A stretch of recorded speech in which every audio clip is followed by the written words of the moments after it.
name is Vera Day. I was a very well-known actress quite a few years ago.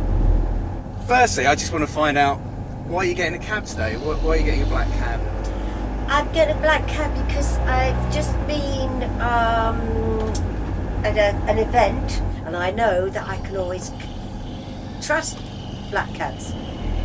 Well, firstly, I mean, I kind of, I do recognise you actually, I have to say, and I believe this is Lock Stock. Am I right in thinking that you're Lock Stock? Yes. But I'm sure you've done a lot of other films. Oh goodness me, yeah. But I have done so many things. You know, so many films, so many TV appearances, so much, and I think, oh my God, I hope people just didn't think I've just done Lock Stock. You know. What's your, what would you say your favourite film that you've done has been? Oh, I would say that the favourite film where I had the most fun and had a great time was a film called Too Many Crooks. Right. Which George Cole, Terry Thomas and Bernard Breslau. And I tell you what, I had so much fun on that film. Yeah. And they were playing tricks on me and setting me up. It's a wonder we ever got a line out. A question that's automatically come to mind is, has the industry changed? I mean, you say you had a real laugh doing that. Have things changed these days? Has it changed? Oh my goodness me. You offered a film part or TV part, and yes, you look at it and you would go and you would sit in a church hall where you would meet all the other artists, and you would go through the script, you get to know each other, you talk to each other. Now it's, no. You get your script through email, there it is, blah blah blah, get there, do it tomorrow morning. So out of all the kind of men that you've worked with over the years, who's your favourite? I mean, who's your favourite leading man, and who's the favourite, I suppose, out of all the people that you've worked with? Well, I've got to say Roger Moore. Oh, really? Yeah. I did a Saint. I did a Saint episode with him, and Roger Moore, of course, handsome, lovely, gorgeous, beautiful.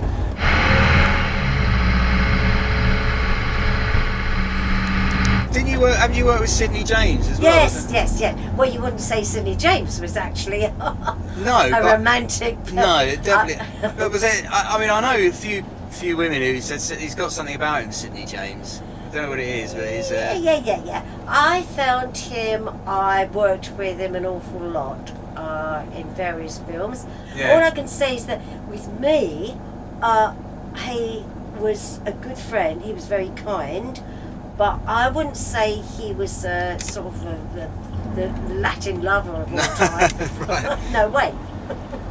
I mean, what was it like being an actress in those days? Because you do hear stuff about casting couches and all of that. Did you ever come across people who tried to take advantage of you in that way?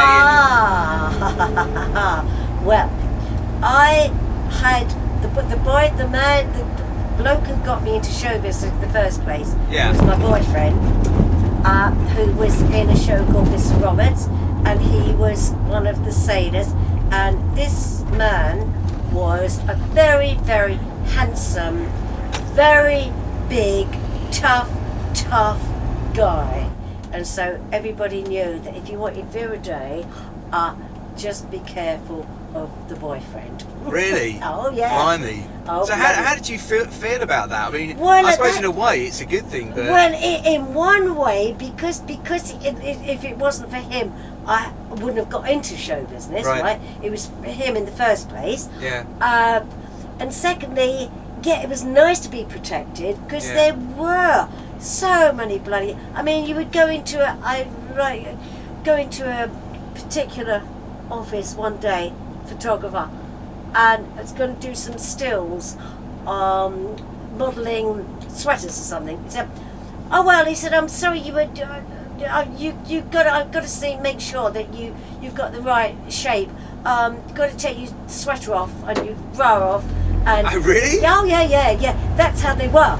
And I said, So, but that is exactly how they behaved in those days. How did you actually, I mean, you say you got into the business through him. I mean, how did it all start? Did you always wanted to be an actress? I always wanted to be an actress. I always wanted, I mean, I come from a working class background. My parents had never even heard of drama, let alone sending me to a drama school.